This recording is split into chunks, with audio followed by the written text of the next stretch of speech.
Hi ಸ್ನೇಹಿತರೆ, ನಮಸ್ತೆ. ನಾನು ನಿಮ್ಮ ಗಗನ್ HR ಜೀನಿಯಸ್ಸಿಂದ. ಸೊ ನಿಮಗಾಗಿ ಇವತ್ತು ಹೊಸ ಜಾಬ್ ರೇಟು ಕ್ವಿಕ್ಕಾಗಿ IT-ಲಿರೋ ಒಂದು ಅಪ್ಡೇಟ್ ಬಗ್ಗೆ ನಾನು ಹೇಳ್ತಿದ್ದೀನಿ. ಸೊ ಡೇಟಾ ಅನಲಿಸ್ಟ್ ರೋಲ್ಗೆ ಹೈರಿಂಗ್ ನಡೀತಿದೆ. ಎಸ್, ಮಿಂತ್ರಾದಲ್ಲಿ ಹೈರಿಂಗ್ ನಡೀತಿದೆ ಡೇಟಾ ಅನಲಿಸ್ಟ್ ರೋಲು. ಲೊಕೇಶನ್ ಬಂದುಬಿಟ್ಟು ನಿಮಗೆ ಬ್ಯಾಂಗ್ಳೂರ್ ಆಗಿರುತ್ತೆ. ಕ್ರೈಟೀರಿಯಾ ಬಗ್ಗೆ ಮಾತಾಡೋದಾದರೆ ನಾವು ಇಲ್ಲಿ education background BE or BTech ಅಂದರೆ ಡಿಗ್ರಿ ಆರ್ ಮಾಸ್ಟರ್ ಡಿಗ್ರಿ ಮಾಡಿರ್ಬೋದು. ಅದಾದಮೇಲೆ ಸ್ಯಾಲ್ರಿ ಪ್ಯಾಕೇಜು ಬೇಸ್ಡ್ ಆನ್ ನಿಮ್ಮ ಇಂಟರ್ವ್ಯೂ ಆಗಿರುತ್ತೆ ಇಲ್ಲಿ. ಮತ್ತು ಸ್ಕಿಲ್ ಸೆಟ್ ಬಗ್ಗೆ ಹೋಗಬೇಕಾದ್ರೆ ಸ್ಟ್ರಾಂಗ್ ಇಂಟು ಕಮ್ಯುನಿಕೇಷನ್ ಆಗಿರಬೇಕು, ಕೋರ್ ಆಟ್ರಿಬ್ಯೂಟ್ ಇರಬೇಕು. ಓಕೆ, ಟೆಕ್ನಿಕಲಿ ಸ್ಕಿಲ್ಸು ಸ್ಟ್ರಾಂಗ್ ಆಗಿರಬೇಕು.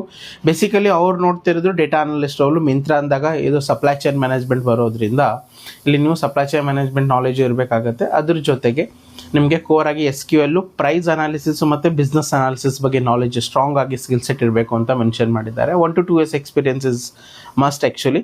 ಸೊ ಯಾರೆಲ್ಲ ಜಾಬ್ ಚೇಂಜ್ ಮಾಡೋಕ್ಕೆ ನೋಡ್ತಿದ್ದೀರೋ ಅವರಿಗೆ ಇದು ಒಳ್ಳೆಯ ಆಪರ್ಚುನಿಟಿ. ಗ್ರ್ಯಾಬ್ ಮಾಡ್ಕೊಳ್ಳಿ. ಆದಷ್ಟು ವಿಡಿಯೋನ ಎಲ್ರಿಗೂ ಶೇರ್ ಮಾಡಿ, ಬೇಕಾದವರಿಗೆ ರೀಚ್ ಆಗಲಿ ಅಂತ.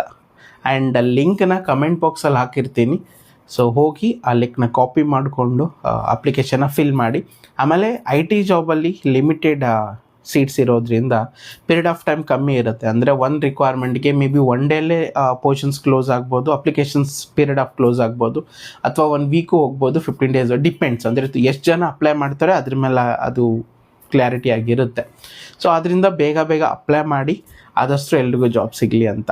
ನಾನು ನಿಮ್ಗಾಗ HR ಜೀನಿಯಸ್ಸಿಂದ. Thank you so much. Save water, save nature.